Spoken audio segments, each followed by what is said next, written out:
છેલ્લા 15 દિવસની અંદર એક વાયરસે ગુજરાતના નાના કુમળા બાળકો ઉપર આતંક મચાવ્યો છે અને આ 15 દિવસની અંદર જ 5 નાના માસૂમોના મોત પણ થઈ ગયા છે આ વાયરસને કારણે.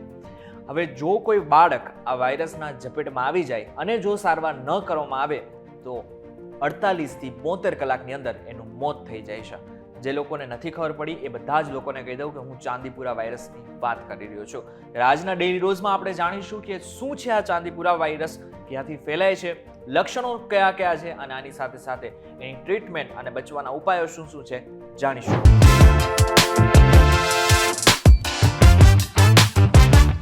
હેલો ફોક્સ, VTVGujarati.com પર તમે જોઈ રહ્યા છો ડેઇલી ડોઝ. હું છું કરણ. 27 જૂનથી હિંમતનગરમાં એકાએક બાળકો બીમાર થવા લાગે છે. હવે સૌથી પહેલાં તો જ્યારે ડૉક્ટરને ખબર પડે છે તો ડૉક્ટર પણ ચિંતાઓ મુકાઈ જાય છે, કારણ કે આટલી મોટી સંખ્યામાં બાળકો બીમાર થવા લાગ્યા. બાળકોને માથામાં દુખાવો, તાવ, ઝાડા ઉલટી અને ઘણી બધી સમસ્યાઓનો સામનો કરી રહ્યા હતા. 27 જૂનની 2 દિવસ પહેલાં તો કશું જ નહોતું બાળકોને, પરંતુ 27 જૂન બાદ અચાનક એક વાયરસ બાળકોમાં ઘૂસી જાય છે. આ વાયરસ છે ચાંદીપુરા વાયરસ. હવે ચાંદીપુરા વાયરસનું નામ તો ઘણા બધા લોકોને ખબર પણ નહીં હોય કે આવું કોઈ વાયરસ છે પણ ખરા. હવે તમે જણાવ્યું હતું કે ચાંદીપુરા જે વાયરસ છે, મહારાષ્ટ્રના ચાંદીપુરા ગામમાં પહેલી વખત આ વાયરસનો કેસ જોવા મળ્યો હતો. એટલા માટે થઈને આ વાયરસનું નામ ચાંદીપુરા વાયરસ રાખવામાં આવ્યું હતું. હવે 1965માં મહારાષ્ટ્રના ચાંદીપુરામાં આ વાયરસ જોવા મળ્યો. હવે ત્યારે તો ટેકનોલોજી પણ નહોતી અને એવી કોઈ સારવારની જે દવાઓ હતી એ પણ નહોતી. હવે એને જ કારણે ક્યાંથી આ વાયરસ આવી રહ્યો છે, કેને કારણે આવી રહ્યો છે એ કોઈને નથી ખબર.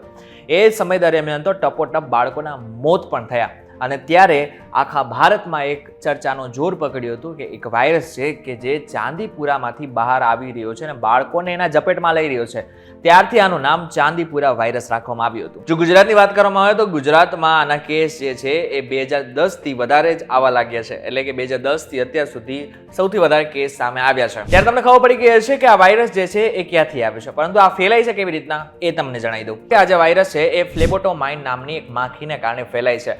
ના માત્ર આ માખી, પરંતુ એડિસ નામના મચ્છરને કારણે પણ આ વાયરસ ફેલાય છે. હવે એડિસ નામનું મચ્છર એ જ મચ્છર છે કે જેને કારણે ડેન્ગ્યુ જેવી ભયંકર બીમારી થાય છે. હવે જ્યારે મચ્છર અને માખી જે બંનેથી ફેલાય છે એ કઈ કઈ જગ્યા ઉપર રહે છે, તો સૌથી પહેલા તો એ સમજી લો કે વરસાદના જેટલા પણ જગ્યાઓ છે, વરસાદવાળી જગ્યાઓ છે, આ સાથે જ્યાં જે જગ્યાઓ ઉપર પાણી ભરાયેલા છે અને ખાસ કરીને વરસાદના જે જગ્યા ઉપર પાણી ભરાઈ ગયા છે એ બધી જ જગ્યા ઉપર આ માખી અને આ મચ્છર બંને બેસે છે અને પછી ત્યાંથી કોઈ વાયરસ ઉપાડીને આપણા ખોરાક સુધી લાવે છે. ના માત્ર ગંદકી, પરંતુ જે લોકોના ઘરમાં શૌચાલય નથી અને બહાર ક્યાંક શૌચ કરવા માટે જાય છે તેમના મળમાં પણ આ માખી અને મચ્છર બેસે છે અને પછી ત્યાંથી ને વાયરસ લઈને સીધા આપણા ખોરાક સુધી પહોંચે છે અને આ પછી આ ચાંદીપુરા વાયરસ ફેલાવે છે. હવે તો તમને ખબર પડી ગઈ કે ચાંદીપુરા વાયરસ ક્યાંથી આવે છે, કેવી રીતના ફેલાય છે, પરંતુ આના લક્ષણો કેટલાક છે જે તમને ખબર પડે તો તમે આગળ જે છે એની સારવાર આરામથી કરી શકો છો.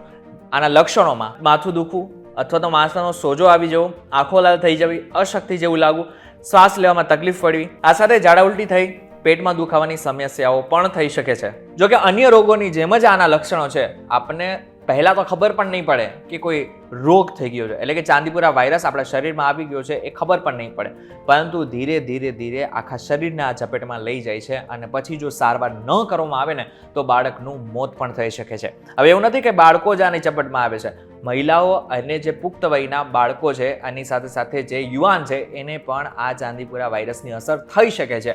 એટલે એવું ના માનવું કે માત્ર ને માત્ર જે બાળકો છે એને જ આની અસર થશે.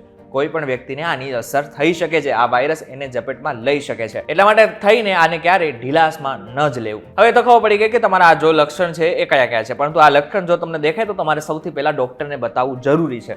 આ સાથે જ હવે આનાથી બચવા, એટલે કે ચાંદીપુરા વાયરસથી બચવા માટે આપણે શું શું કરી શકીએ તેની વાત કરી લઈએ. સૌથી પહેલા તો તમારી આસપાસ જો કોઈ ગંદકી છે તો સૌથી પહેલા એને સાફ કરો. આની સાથે સાથે કોઈ પણ જગ્યા ઉપર પાણી ભરાઈ ચૂક્યા છે તો એ પાણી ભરેલી જગ્યાઓને ખાલી કરી નાખો. ટાયરમાં આપણે ખબર છે કે વરસાદના પાણી ટાયરમાં ઘૂસી જતા હોય છે, એ ટાયરોને પણ સાફ કરો. બહાર આપણે ક્યાંય વાસણો મૂકેલા છે કે જ્યાં આવી રીતના પાણી ભરેલું છે તો એને પણ ખાલી કરી નાખો. વરસાદનો સમય જ્યાં સુધી છે ત્યાં સુધી આ બધા જ વાસણો આવી રીતના બહાર ન રાખો જેનાથી એમાં પાણી વરસાદનું ભરાય. હવે જે લોકો ગામડામાં રહે છે અને ખાસ કરીને આપણા ઘર જે છે એ છાણથી લીપેલા છે એ લોકોને પણ ખાસ ધ્યાન રાખવાની જરૂર છે, કારણ કે જે લીપેલી જે દિવાલ છે એમાં તિરાડ હોય છે, એ તિરાડની અંદર આ માખી અને આ મચ્છર બંને વસવાટ કરી શકે છે. એટલા માટે ખાસ આ બધી દિવાલોનું પણ સ્વચ્છતા રાખવી જરૂરી છે, આ સાથે સાફ રાખવી જરૂરી છે. હવે જેટલા પણ મેં લક્ષણો કીધા, સારવારની જે વાત કરી, આ બધામાં તમારે એક વાત ખાસ ધ્યાન રાખવાની છે કે તમારા બાળકોનું આ ચોમાસા દરમિયાન વધારે પડતું ધ્યાન રાખવું પડશે. ના માત્ર આ ચાંદીપુરા વાયરસ, હવે ધીરે ધીરે જેમ વરસાદની સિઝન આગળ વધતી જશે તેમ મેલેરિયા અને ડેન્ગ્યુ અને ખાસ કરીને કમળાના રોગોમાં પણ વધારો થતો જશે. એટલા માટે ખાસ તમારા બાળકોનું ધ્યાન રાખજો. હવે અત્યાર સુધી તમને ખબર પડી ગઈ હશે કે ચાંદીપુરા વાયરસ છે શું, એના લક્ષણ કયા કયા છે, એનાથી બચવા આપણે કરવાનું છે શું. હવે આ એક કામ તમારે ચોક્કસથી કરવાનું છે. આ વિડીયો મોટા ભાગના એ લોકોને પહોંચાડી દેવાના છે કે જેના બાળકો નાના છે. આ સાથે એવા લોકો સુધી પણ પહોંચાડવાની જરૂર છે તમારે કે જેમની રોગ પ્રતિકારક શક્તિ ઓછી છે. હવે વિડીયોને પસંદ આવે તો વિડીયોને લાઈક અને શેર જરૂરથી કરજો. તો આવા જ ઇન્ફોર્મેટિવ વિડીયોઝ માટે VTV Gujarati.com સાથે જોડાયેલા રહેજો.